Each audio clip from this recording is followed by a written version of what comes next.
This is the European edition of Breaking Banks, the world's #1 fintech podcast and radio show. We bring you the European unicorns, startups, founders, regulators, and leaders innovating the rapidly evolving fintech scene today. A truly localized podcast with both English and local language content, with some of the world's most well-known hosts and influencers in the fintech sector globally. Join us every week as we explore what makes the European Union a phenomenal proving ground for many of the fastest growing fintech plays in the world today. Okay, let's roll.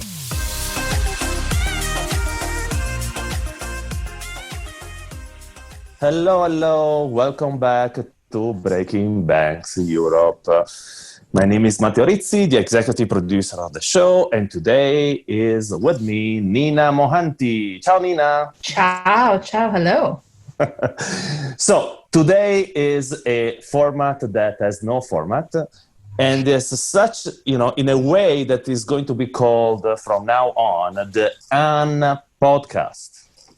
Exactly. We have three wonderful guests today with us. The theme is sort of continuing the discussion that we had a few weeks ago on impact, sustainability, equal opportunities, empowerment, and it's supposed to be like a free-flow conversation. And you will see why we choose not only the format, but the guest of the show today, because they really, it's really complicated to moderate this conversation. Thus, it is probably the last chance I will have to say a complete sentence before the end of the hour. Okay, let's start by giving the honor to Martha. Martha wasn't with us in the first chat, but you had the seat reserved, booked for you. So now you're taking it. Martha, welcome to the show. Thank you. Good to be here. Thanks for the invitation, and good to see everybody. So, like a couple of minutes intro. Who are you? What do you do? Oh wow, a couple of minutes, that's too short. So I know, that's the challenge, right? Yeah, I need like a whole week. So from Kenya, I've been living here for 13 years or so. Accidentally got into fintech. Then a couple of years ago, actually 5 years ago, I started EWPN, as we call it now, European Women Payments Network. It's a community for women working in fintech and payments. We have an African chapter, African Women in Fintech as well, and payments.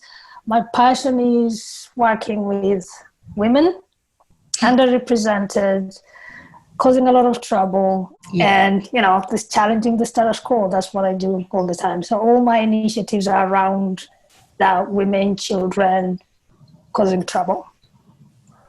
That's great. Sounds like a nice transition for Leyla to remind us. to remind us. It was like, wait a minute, I know that description very well. Troublemaker. Yeah.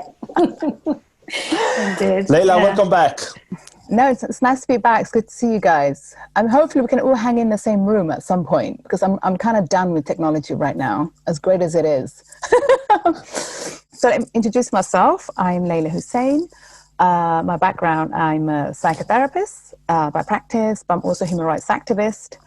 So coming back to the word troublemaker, I think I'm a peacemaker, but the world portrays me as a troublemaker, and I'm okay with that. That's fine. You have to make some trouble for people in terms to make some changes. And I'm one of the key campaigners who've led the anti-FGM movement, not just here in Europe, but actually I'm currently just been hired as the new Global Advocacy Director and Deputy Lead for the Africa-led movement, which our team will be based in Kenya. Kenya's like my other second home. Yay! Oh, yeah. I love Kenya. I'm actually going there. I'm going there end of this month.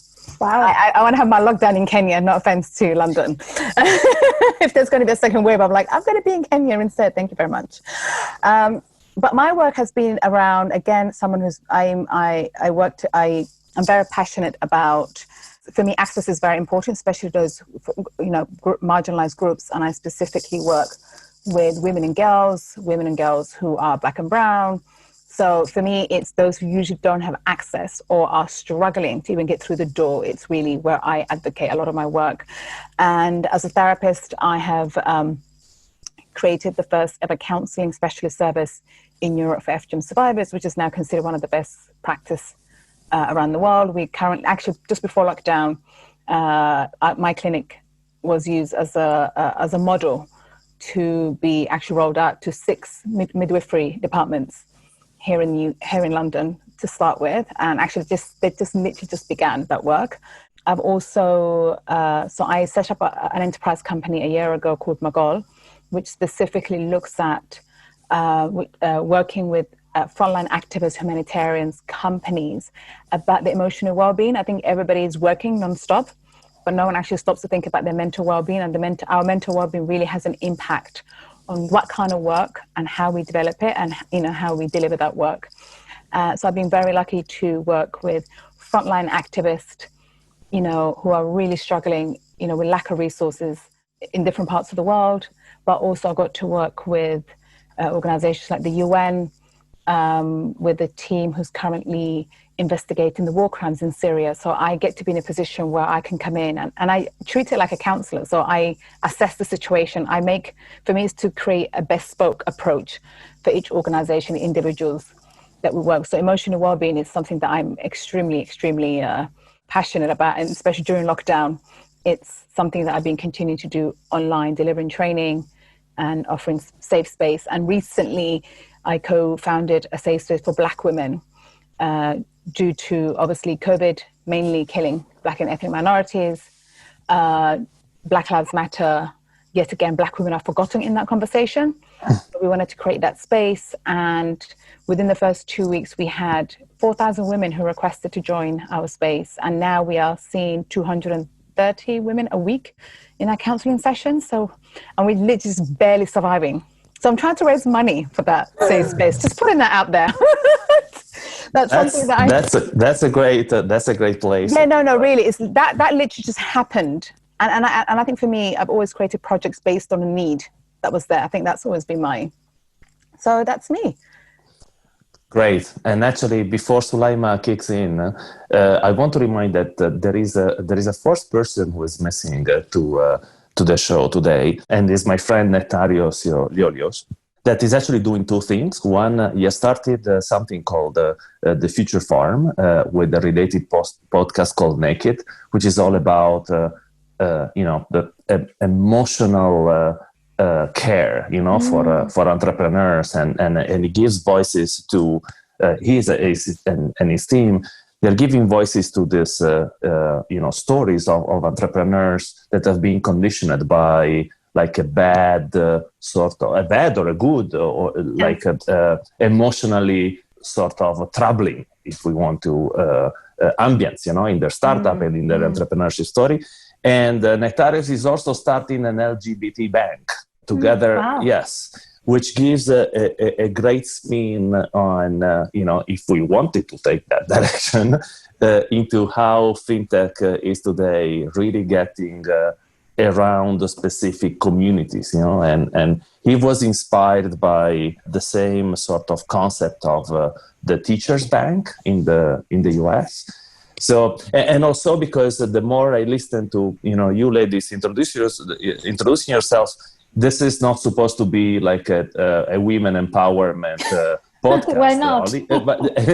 But or not only, at least, but really the theme is bigger than that. But it happens so that almost all of you actually have a huge influence in the space. So to Soulaima now. Soulaima, welcome back. It's great to have you here. Yeah, thank you, and good morning from Silicon Valley. Thank you for inviting me. Leyla, I love how you said, I have had enough of technology. Like I'm ready. I'm so done. Yeah. I'm so done, and if I get invited to one more Zoom cocktail hour, I'm going to jump in the window, right? Yeah. So I hear you, sister, I hear you. Mm-hmm. And actually within the last 4 months, I've been building a complete new platform that is called Happio, that is actually a more intuitive, engaging online meeting and event platform, and we are raising $5 million for it, and we're doing very well. We have become the new start tech up hottie in Silicon Valley, so that's really nice. Oh, nice. So you will be invited as soon as we Thank you. are out of the beta launch version. And long story short, I mean, I'm a serial entrepreneur. I've built, I don't know, 6 companies or so, or something like that. I have a background in IT, HP, Microsoft, Maersk. I've always been, since 99 in the IT industry. I was one of the first women who had global responsibility, at least in Scandinavia, for sales. I moved to Silicon Valley almost 3 years ago to start a company called Women Reignite. And Women Reignite is actually an empowerment platform for women. I have dedicated myself the last 4 years in building subscription platforms for women and men, but for women a lot, indeed. Because I think, most of the content today that is educational, it should be common knowledge, is really hidden in universities or on programs that are far too expensive for most women to actually be able to pay. I'm a school dropout myself from 7th grade, so education means a lot to me. And, the way I got where I am today is because I hacked my own life, Yeah. The only education I really got that I'm super proud of is my MBA. And I only got into my MBA at CBS because the school thought that I could be fun and could be a great different mind to have in the classroom. But I ended up having my MBA and did really well. And for that, I'm forever thankful. But I also realized that I was lucky. A lot of people don't have access to education. Actually, most of the world does not have access to education. So I'm very cautious and very interested in how we can use technology for good. Because the good thing about technology, so think about it for one moment. The pandemic is horrible. I mean, I've been in my house. I've been at home since February.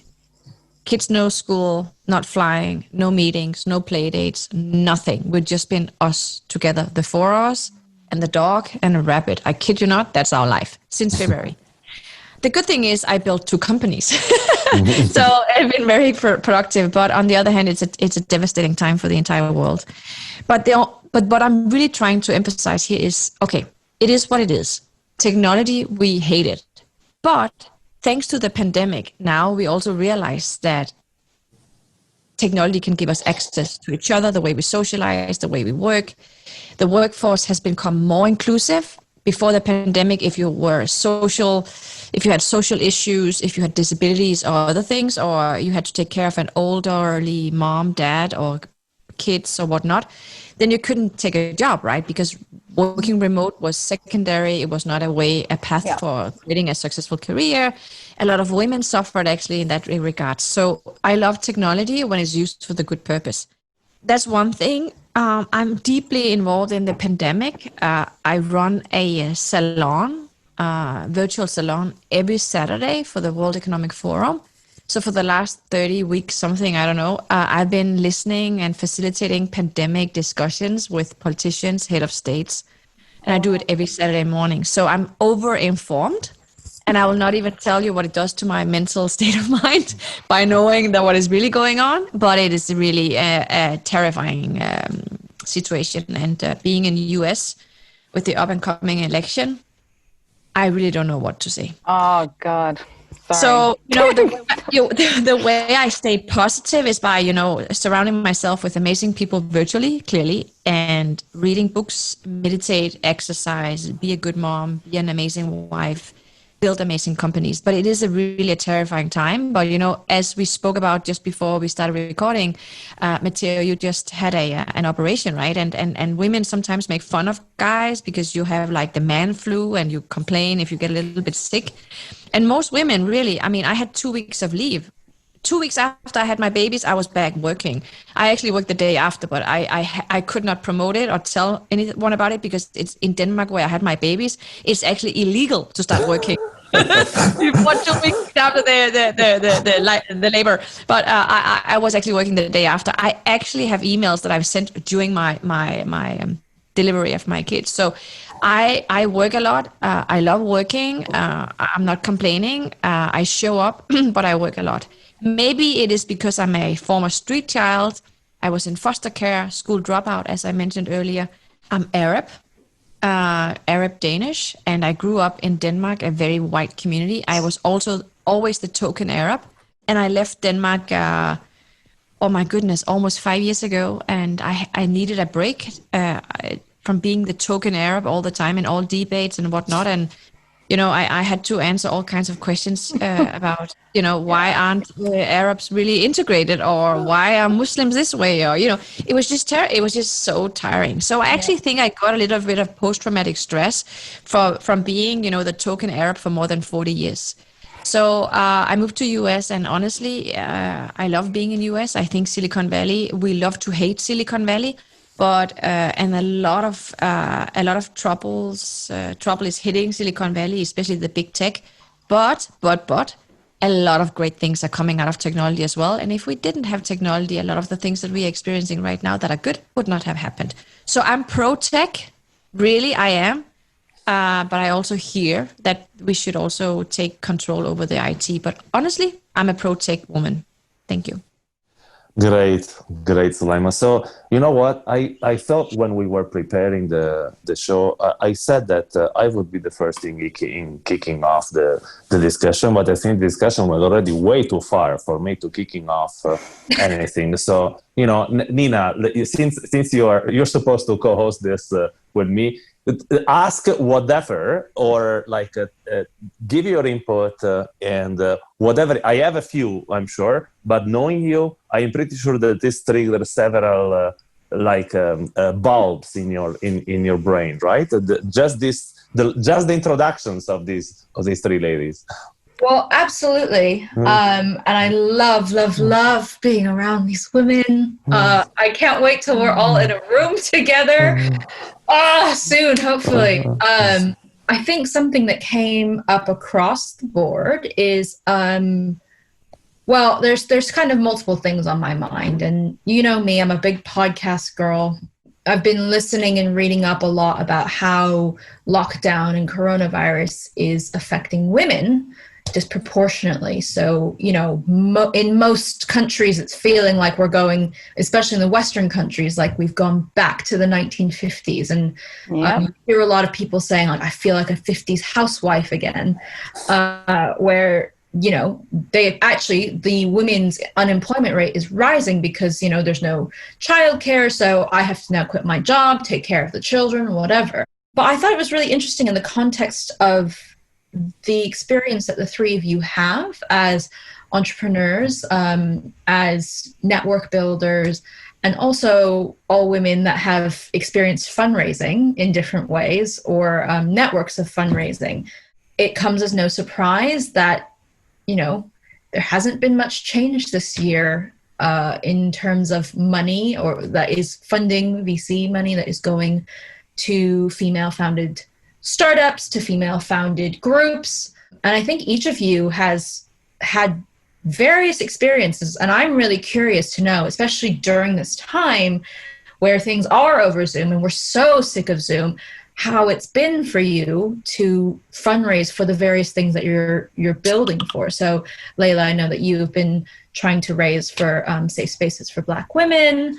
Martha, I think you were trying to build a whole platform for women actually to find funding. And then Soulaima, of course, you're fundraising yourself. So just really curious on how your experience is so far. Martha is a little bit like us, on the breaking banks / fintech stage, FTS, because we all work with partners. Everyone thinks that, doing a partnership and doing a marketing and visibility exchange, is a viable business model, but it's only viable if you are IBM or Klarna, right? If you are a startup like EWPN or fintech stage, you need money, but everyone seems to think that the time of the entrepreneurs is less monetizable than the time of the big guys for some reason. But sorry, that was That was like a mano to mano, I feel you, sister, with Martha, because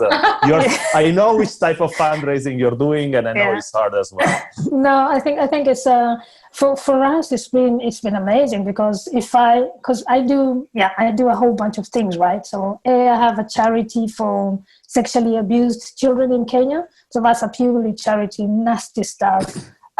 Very controversial. People don't want to talk about it. People don't want to fund it and all this stuff. So that fundraising for that has been one of the hardest things to do. So I don't have the patience, or I lost my patience for sending proposal, asking people for money, explaining why they needed to fund this. Mm-hmm. So I eventually, put my own money, and we're putting my own money, and with my family and with friends coming together and just doing what needs to be done with that. To continue constructing the safe house. So I think in a nutshell, depending whether it's totally charity organization, depending on what it is that you're dealing with, if it's a topic that makes people very uncomfortable, even if they want to give money, they're not going to, because they're not comfortable about talking about that in the first place. Nobody wants to acknowledge that there are nasty people out here abusing children. A lot of it is happening inside families. So because they don't want to address that, they will not support you, because if they do support you, it's admitting that there's a problem. It's so acknowledging it. Yeah. Exactly. So it's acknowledging there's a problem. So that's with the charity for sexually abused children. And then for the community, for EWPN, it's the same thing, but it's something similar, because I think at the beginning when I started, because I'm a migrant, I mean, I'm the least looking European person you can define in European standards, I wasn't that well known in the industry, or people didn't know me. So it was very challenging at the beginning to convince people why I was doing what I was doing, to actually accept the idea. But when I get set on something, I just do it, right? I really don't care. My people are going to come along. And we faced a lot of challenges and backlashes and really nasty stuff at the beginning, but then you get past that, and now the community is huge. It's doing a lot of stuff. It's self-sustaining. It's profitable and all this stuff. And then now, we started recently the platform to bring together entrepreneurs and investors. Yes. So this is InvestFem that we recently created. So it's purely, again, democratizing information that should be easily accessible by entrepreneurs and founders and investors who are actually funding women. So then there will be, accountability. If you say you're funding female founders, we can see it, we can measure it, right? Because at the moment it's a lot of PR and lip services, but we want to create all this stuff to say, right, they're women, they're people with money. Who are you funding? Where is your money going? Mm-hmm. So that's the whole idea with InvestFem. But then again, it has its own challenges. But what I like most about what's happening this year is women have started realizing and tapping into the power of the collective, right? We as women, as a community, as an African, I strongly believe in the community, people giving each other, carrying each other, putting money, like before table banking became cool table banking, we had what we call chamas, group of women coming together, putting money on the table, and somebody takes it. And now it's coined table banking, but it's the same thing that we used to do, our grandmothers did. And there's a huge, untapped potential in that, and women are starting to realize that. So one of our partners, for example, Shio, a Canadian lady, Vicky, incredible lady, she started this movement where we call it radical generosity, and I'm one of the activators. So we put money together every month, and then we lend that money to female entrepreneurs, and they can pay the loan back in 5 years at 0 interest. Right? Oh, wow. On their own terms. There is no bullshit about you have to pitch, you have to do this. It's just like straight. I'm doing this. I need this. I'll be this. And if we agree to that. So there's a lot of things that are coming out of this because of frustrations as well. So COVID has its downside, but I also think that a lot of things are coming out because people are home a lot, they're reading a lot, looking at the stats, they're realizing like what the hell is really going on, and people are calling on the bullshit a lot more than they did before. So there's a good side of COVID in that end. It's super interesting though, because I think Leyla can maybe expand on it. With a lot of the work you're doing, Leyla, is stuff that people maybe don't want to acknowledge exists or don't. Yeah, especially with your anti-FGM campaigns, it's like people don't want to think about the fact that this horrendous thing is happening to girls, young women around the world. But, you know, and just even broader than that, your safe spaces for Black women, it's like people don't want to acknowledge that Black women are in pain.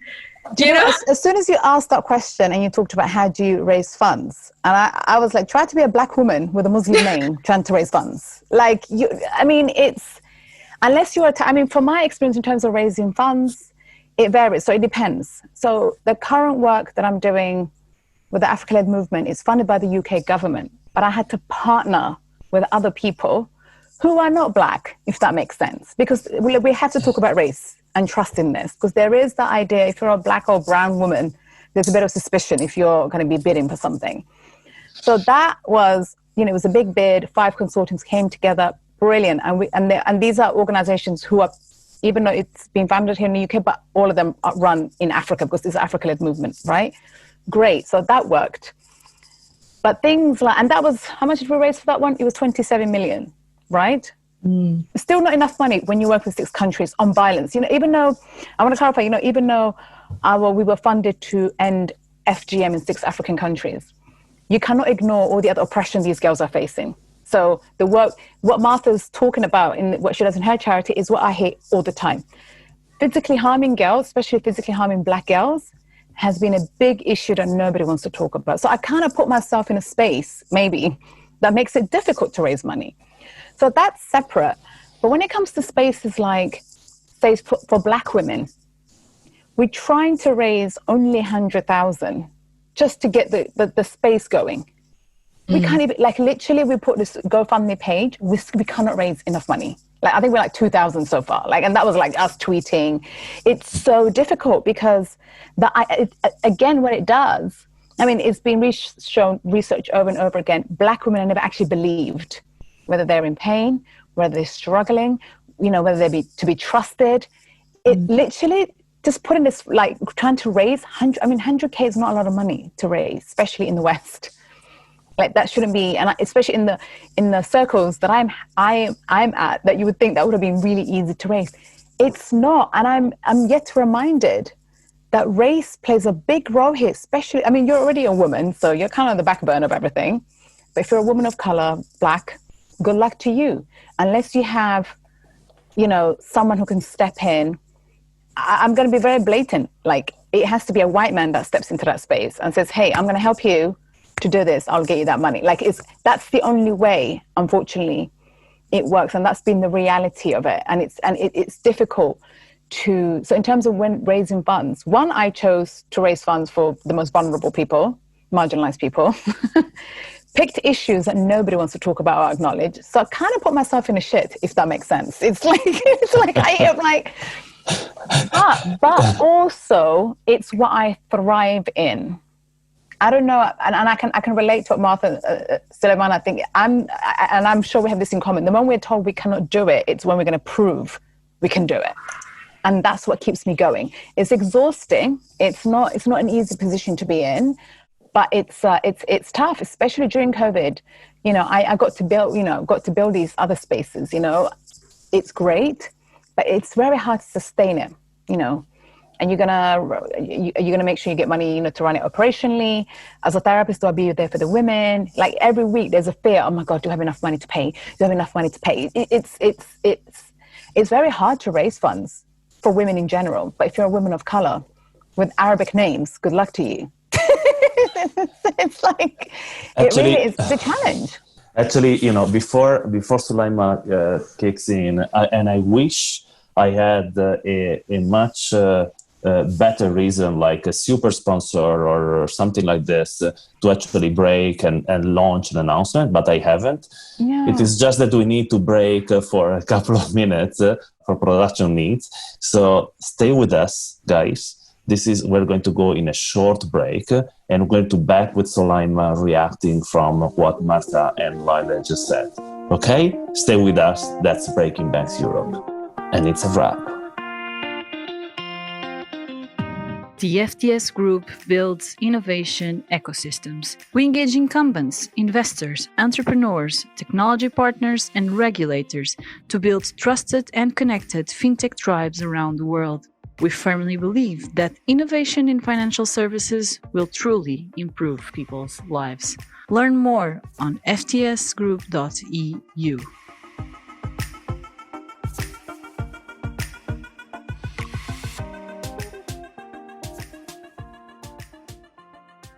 Welcome back.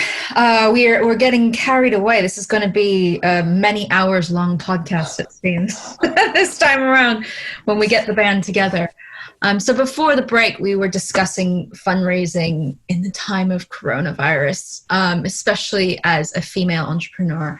And we heard some really interesting and not frankly saddening anecdotes from our guests. But I'd love to hear from Soulaima in the Silicon Valley, in the heart of it all, your experience, because as you mentioned before, 5 million going strong in your fundraising journey. So really curious how it's been for you, especially from your home, beautiful home, but within the confines of your home. Thank you so much. Yes, fundraising for women is no fun. And that's also why most women never get to fundraise. They create small, and there's nothing wrong with that, small lifestyle businesses, solopreneurs, healthy businesses, maybe a small family business, a gig work, flexible work that you can, bake into your other responsibilities as a mom or whatever and whatnot. But honestly, I've been, an Ernst & Young Entrepreneur of the Year judge and the Foundation for Entrepreneurship judge, School Enterprise Challenge judge for I don't know how many years. I've been judging pitch competitions for the last 15 years and helped entrepreneurs raise money. I have actually never raised myself. I have been VC funded, for instance, from Hitachi in one of our other companies, but I wasn't the one who raised the money. So honestly, when I moved to Bay Area, I had no idea how to raise. So first and foremost, I'm a person of color. I'm an immigrant. I'm a woman. And I'm over 40. I'm actually turning 45. My likelihood of raising money is 0.0001%. Like it's non-existing. If this was a sperm thing, you would say she's not fertile, right? It would not happen. There would be no babies out of that. But I've worked against all the odds all my life. And just to Leyla's point, that is, if someone says it's impossible, I can only hear possible. I cannot hear the impossible. I can only hear possible. So yeah, of course I wanted to raise money. I didn't know how to do it. So what was the first thing I did? First and foremost, I moved to a new area, Silicon Valley. Actually, not even Silicon Valley, Palo Alto. So really the heart. I moved in a time where you could still have meetings, go for lunches, dinners, network events. You could go to the social clubs. You get invited. Silicon Valley is a very close community in terms of most of the VCs here have been to Stanford. They lived here. They have their peers here. They have been, so they've been around forever. And you can come as an outsider, but of course, it's easier if you are a white dude, you went to Stanford, and whatnot. But the thing is, I did have a relatively okay network when I moved here, but I still needed to, get my idea together, try to explain people why there was a problem, that I would be the right founder to fix this problem. And I had to prove that I believed that the problem was big enough for people to start paying for using my services. So long story short, the first thing I did was to do the Y Combinator summer school. And it's basically a 10-week program, very exhausting, very inspiring, very hard. And you do that on top of your daily work, right? And that's really where I started understanding, okay, what is the mechanism behind raising money? And then the pandemic actually came. And then suddenly out of nowhere, you couldn't have lunches anymore. You couldn't go out network. How did you get introductions? And suddenly you had to, and I will add to that, all the fundraising I've done for Happio, I've done that from my living room. I just want to put it out there because I didn't leave my house. I did not know all the investors. Some of them, I've never met them before. They've never met me. So I had to figure out, how can I raise money with people that I don't know, that don't trust me, that never probably will ever, maybe even ever get to meet me, because everything is done online. It was a huge challenge, but the one thing that I did very, very well was to actually reach out to some of the most heavy hitters in Silicon Valley, put them on as my strategic advisors, give them equity, just a tiny bit, but just enough for them to be motivated, and really start getting a good teaser deck. And, do a inspirational deck that explains your idea in a way that is so understandable that the investors will be convinced to invest everything from, no one has invested less than $50,000 in our company. And, for someone to write a check that, even that little size, but it's a lot of money, but it's not a lot of money, you really have to be good in getting these things together. And I have to say, the countless nights that I couldn't sleep, maybe, I was even lying on the floor crying once, just want to give up, because people say horrible things to you. It is the most soul crushing. And I've been through a lot. I mean, I'm a former street child. Can we just think of that for a moment? Not being with my parents, that is devastating, and that's so traumatizing. I would say fundraising is up there in terms of pain. So it's not for everyone. And the only reason I'm standing this strong and smiling, and just before we went on this call, 5 a.m., I went to the shower, I put myself well together, having fundraising meetings, and I'm having fundraising meetings after this call. I go strong until midnight, because that makes sense in Japan and in Asia. So I'm just all over. And it's so, so hard, but it's also so rewarding, because every time someone writes you a check, you're taking one for the team. Because every time an investor sees the potential in a female-owned person of color, whatever, tick all the boxes, every time an investor invests in that kind of business, it's going to help other women. But, investors are looking for return. But that's not even fair, because if you're a woman, they will tell you, oh, you are amazing, but it's too early, or I don't know about that, and so you have to have a lot of thick skin and resilience, because it is not easy. That being said, I think it is a tragedy, a true tragedy, that women do not know how to raise money, because, back to my first point, women have amazing ideas. Actually, if you invest in a woman, your return is likely to be much better, like 4 times better than it is in any dude. So women should be able to fundraise. And yes, I think it's amazing that we can build sustainable businesses, profitable businesses, or we can build amazing NGOs. But guess what? If we are not at the table, we are at the menu, right? We're on the menu. So we need to bring the women. That's a brilliant way to put it. Oh my God, that makes so much sense. I think sometimes you can be at the table and still be. Oh, I've been on so many menus. It makes sense now. So speaking of being on the menu, I remember I was in Asia once, and actually I was invited to an investor meeting, and they were having sushi, eating directly from a naked woman's body. So I'm just saying. Oh my God. No, I know exactly what you meant by that. Yeah, I agree. I know exactly what you're talking about. She was the menu. I don't want to be on the menu. I want to be at the table.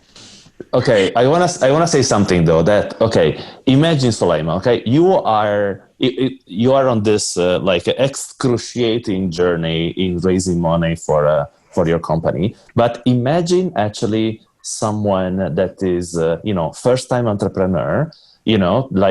Just out of the university, full of enthusiasm in Africa. That's even worse. Right. And I remember at the beginning of the show, I wanted to sort of starting the conversation with something, but and I will do it now because I think is a good segue. So I registered a domain called timeisthecurrency.com. Okay, because what you did by taking amazing advisors to your company that help you basically step 0 to 1, right? Organize a deck, pitch your story, be convincing, not forgetting any, super important details in your pitch, etc., etc. It is something that, in my opinion, is what is cruelly needed in Africa, and this is where I want to start from. Okay, but the thing is that they don't have money. They don't have money to pay the advisors. They pay in equity, but very often that equity is worth shit, right? Because it's a super early startup at the stage idea. So I want to create the biggest time givers community, which is starting with Time Pledge.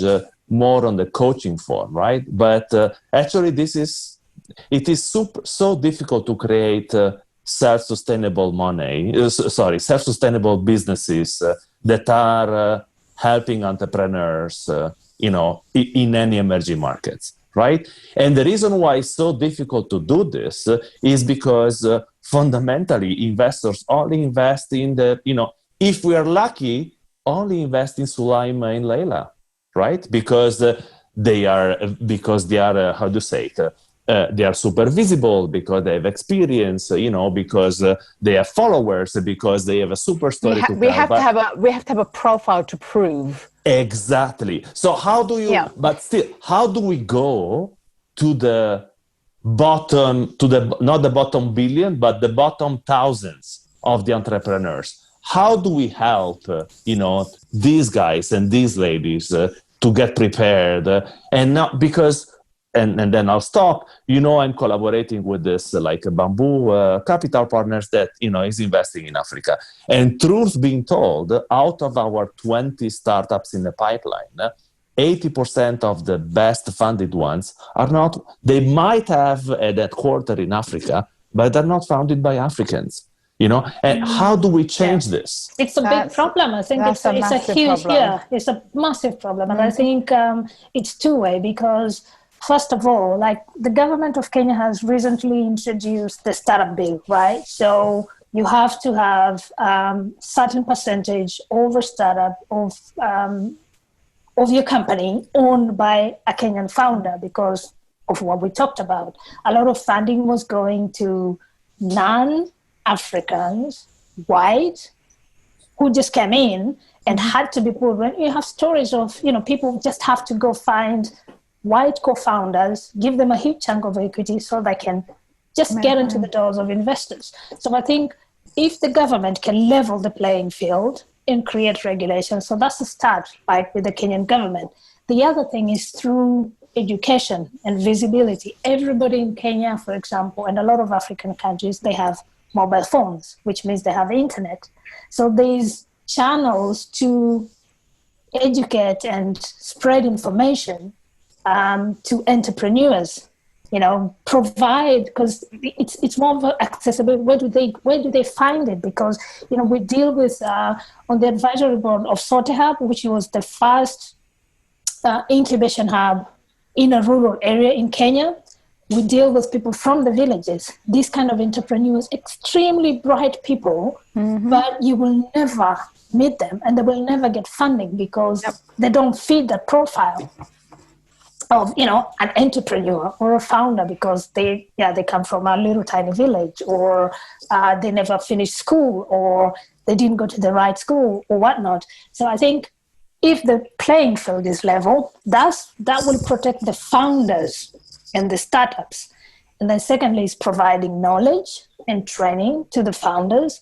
The third thing is being vocal about and calling these things out. So a lot of people are calling these things out. We call them out when we have cases where, you don't get funding because of the color of your skin and whatnot. We're calling it out. We're calling it out. So the more it's called out, the more people are not going to do it, because then you become aware of what's going on.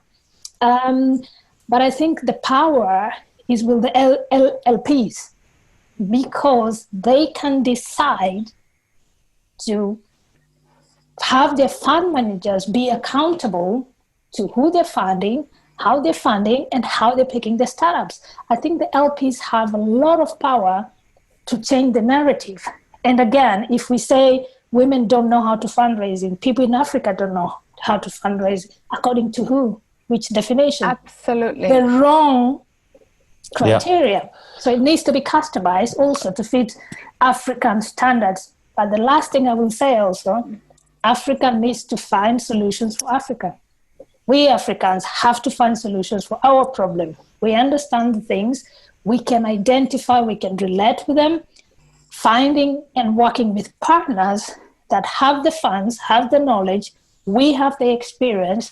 Through those partnerships, we can help the entrepreneurs in the continent.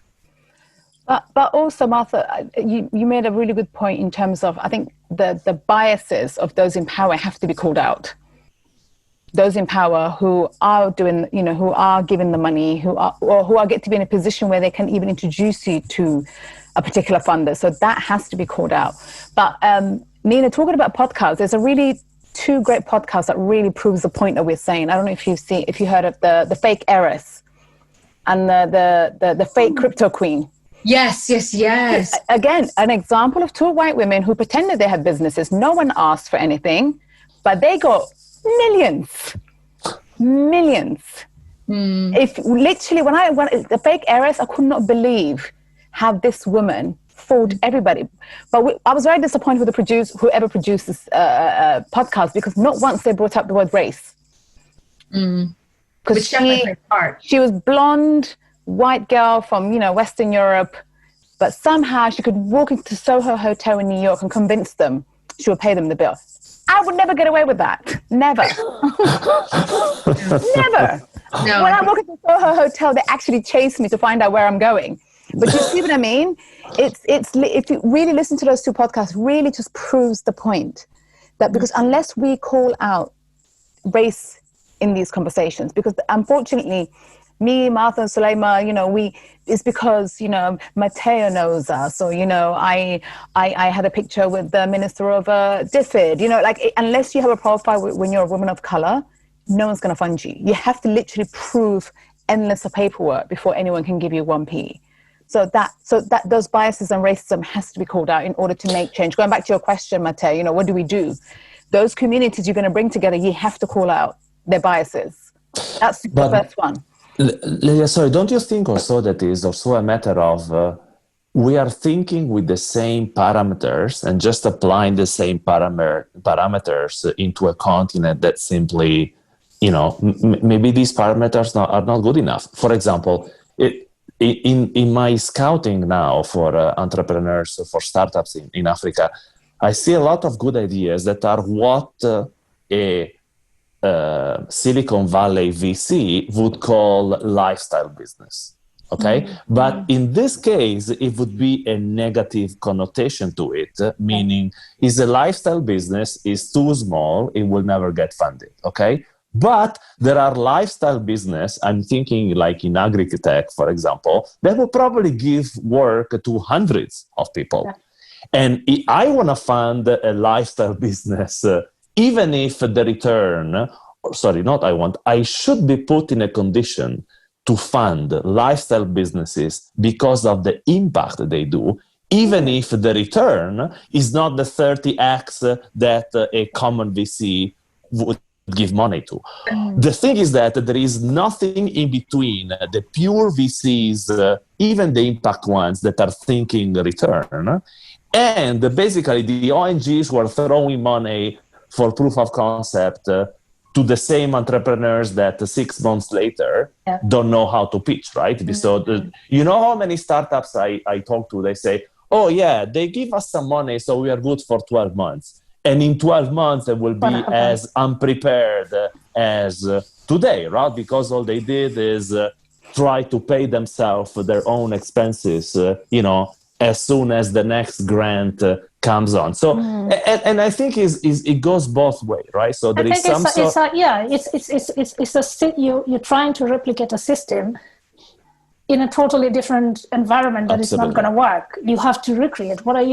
I'll use an example like e-commerce. The people who do e-commerce in Africa, I say it's not e-commerce, it's order management, because of the logistics and the trust or lack of it.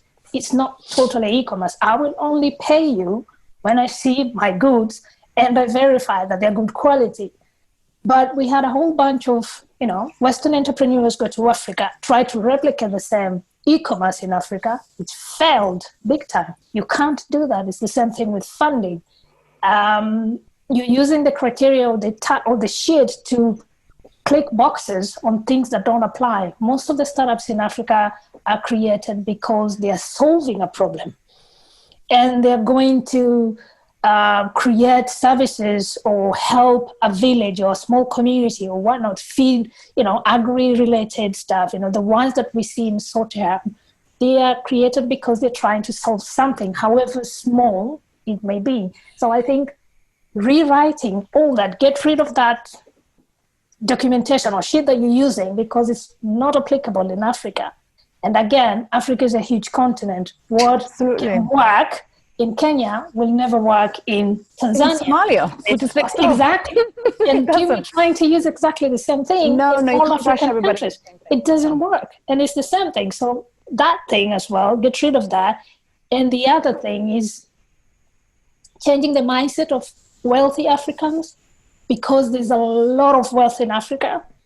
So changing the mindset of the wealthy Africans to also start funding and training their own entrepreneurs. So I think it's not one fit all. It's different things. First of all, Africa is huge. Forget about it. You go in and then you design how you need to judge the startups. I think I'd be remiss though, and I wonder if you ladies would agree with me, having actually been born in Africa. For those listening, I have put that in quotes because I always laugh when someone says, "I'm going to Africa," and I say, "Where?" Where? I know. It's my language. But I think, there is a very fine line to walk here. And it is one that worries me often with that we just have to be very careful about when we approach Africa, when we approach developing countries, which is to very much avoid this idea of charity, that we are white saviors coming God. We wrote a whole guide about this. Right. And so it's a very, very fine line. Oh, goodness. Okay. Ladies, we have 5 minutes to crack this nut, so go ahead. Perfect. Great. But I mean, it's a I agree. I 100% agree with you. Oh, wait, I think, Leyla, you said something that was really great. It was the difference between you no longer are using the word empower, because that actually implies that you can take the power back. And I think we have to think about the power structures in place here when we have Western money coming in, or Western, very good intention. No, it was so when we were writing the vision for the bid, I was talking to my daughter about it. So my daughter was like, that's right, yes, 16, 17 at the time. She's now 18. So it took us 2 years to get this. And I said to her, so, tell me a little bit about how I empowered you. And she goes, you empowered me? She goes, I didn't know you did that. She goes, I thought I was already born with powers.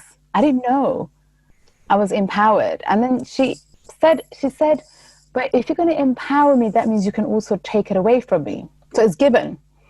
And that really, I was like, wait a minute. So the whole vision of the program became, girls already have power. So our job is to make sure no one violates that power she was born with.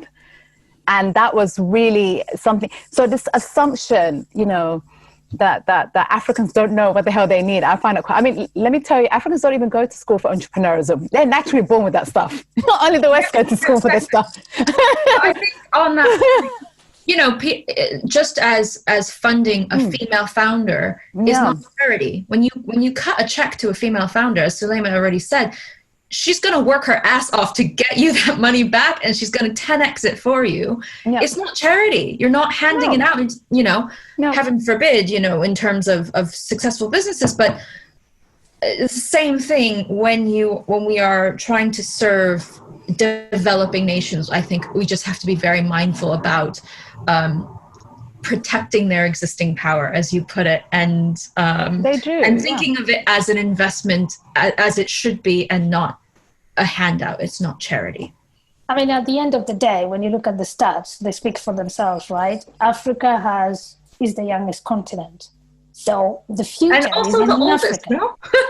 It has the youngest people, right? I mean, Yeah. forgetting about natural resources, we're talking about capital, which is the biggest thing. So the future is in there. Everybody realizes that. Now, the other thing that people don't realize is African women Yes. are the most undertapped, underrepresented trillion-dollar opportunity. So the people who realize that are already working towards that. Like, you know, Matteo is bringing all us here together. He's the smart one. He knows at the end of the day. We'll use his exactly. skills. We'll see about that. Yeah. No, but still, it's that's the reality. So it's not like charity just giving money. It's more of a, you are creating the future. You're going to be part of the future. It's either you jump on board or you're left behind. It's absolutely your choice. Come build a future with us. I love that. Well, Matteo. We have to wrap up. So what I would like to do is maybe each one of you in literally like 30 seconds. I mean, some of you raising money, some is applying to be like a director of some school, like some other is raising for her own association. So how a couple of like websites or like places where whomever is listening and wants to contribute can go to and understand better and help. Soulaima, you first. So, I would highly recommend, if you have an entrepreneur inside you and you want to understand how to raise money in Silicon Valley, and I'm saying that because it is here where most money still is. There's so much money still. And then I would recommend you to go to the Y Combinator Summer School. You simply Google that, and then there's free content. There's a 10-week program free. It's very helpful. It's a very good beginning. And then, of course, listen to podcasts. I would highly recommend listen to Venture Deals, an audiobook, Venture Deals. Those two things will take you well off. And then I would start thinking about how to maintain and expand your network from your living room. Like, what can you do? What can you do today that's going to get you closer to your target? So understand VCs, very crucial. I think more women should start to understand that. If you want to raise money from that, it's not the only way to raise capital, but that's how you raise a lot of money to actually put big ideas out there. So I say that would be important. And of course, follow. Yeah, sorry. Yeah. I was going to say, where do we find out more about you? Oh, yeah, I'm all about helping others. Okay, happyo.com. That's sign up for the beta test, and hopefully through Happyo. Can you spell it for us, Soulaima? Happyo. I wrote it in the text here of my name. Happyo. HAPPIOH, everyone. Happyo.com. And so it is my intention that women, female founders, can launch their businesses on Happyo. So watch out for Happyo. Hopefully I can elevate many, many more millions of women to, even though there's a pandemic, to still make money and engage with their clients. So more about that later. But happyo.com, that's where you find me. Great, Soulaima. Leyla. So a few things I'm working on at the moment. So I'm now obviously part of the team leading the Africa Live movement, but that's an aid-funded money. So I want that to be used properly. But one of the biggest aims I had, and I think Matteo and Nina, I've spoken to you a few times, I want to bring in entrepreneurs. I don't want the communities we're going to be working with to be stuck in that aid world. I want them to learn about entrepreneurism. I want them to learn about the skills. So actually one of the things I might do is come back to Soulaima and Martha. There can be on my advisory board. So I'm putting that out there. Yes. So that's one. I'm currently raising money for the safe space for Black women. That's actually quite urgent because it all happens so quickly. So anyone out there knows somebody who wants to be very kind. I think that's how I'm going to put it, because this is an urgent need that we need to raise this money. I need a team to sustain this space. I currently cannot do it because I've got other things I need to be doing. So I need to make sure I have a team that's paid to continue doing this work. We are seeing over 300 women a week in the space, and it's growing very fast. So we have women from all over the world who are logging into these calls. So if you go on Leyla Hussein You'll find all the other stuff that I'm doing. I'm also still training other companies and organizations on their well-being. So I'm happy to come and help you develop your well-being resources in your companies and individuals. And so that's me. And please, more. We need more of these conversations. Actually, I always feel like I come here to rant. It's a bit of a therapeutic. That's what we do it for. It's all good. Yeah. So that's me. Yeah. Thank you, Martha. Yeah, I think what Soulaima said, Venture Deal, they also now have a free Mighty Network group, and they're accepting people. So, if you wanna, it's a very good book, lots of tips, so go there. The other place I will say before I say where to find me, SheEO, the Radical Generosity Organization is tapping into the generosity of people without expecting anything in return. So if you are blessed enough to have some money, please activate in SheEO because they're doing really incredible stuff. You can pay monthly into the fund instead of the whole chunk of 800 at the go. So if you go to SheEO.world, you'll find all the information in there. And then the other thing is for entrepreneurs is, always reach out. It's all about relationships. The people will have the things that you need. You don't have to do it yourself. So everything that I've built myself is through relationships. It's through people, through networks, through partnerships. It's not a competition. There's billions of people in this world. There's an opportunity for everybody to do something. So partner with people, build relationships, and then you can grow from there. Then for InvestFem is where we are democratizing information. We want to bring female founders globally and investors, whether angels, family offices, or PE or VCs, to find each other. So go to investfem.com, and there you can submit your information if you're a female founder or you're an investor or an ally, you want to help female entrepreneurs. Where to find me? I'm on LinkedIn. I think I'm everywhere. So just reach out. I'm very accessible and we can have a chat. Great. Thank you, Martha. So guys, I don't know if you realize, but just in the last 5 minutes of this podcast, if you just follow the advice of these women, you're already set up for an amazing amount of fruitful amount of work. Thank you very much. Thank you, Nina, for being with me today. But I know that you're learning as well as me so much from this conversation. So it's really a pleasure. I'm about to start a business, and I'm going to reach out to all of these women. Absolutely. So stay with Breaking Banks Europe. Thank you so much for being with us. And this is not over. We're going to have a V3 of this conversation. Stay with us. Thank you. Thanks for listening to Breaking Banks Europe, a Provoke Media podcast in cooperation with FinTech Stage. Don't forget to tweet us out, shout out, or post to the team at Breaking Banks EU on Twitter. If there's something or someone you'd like to hear on our cast, let us know. See you next week on Breaking Banks Europe.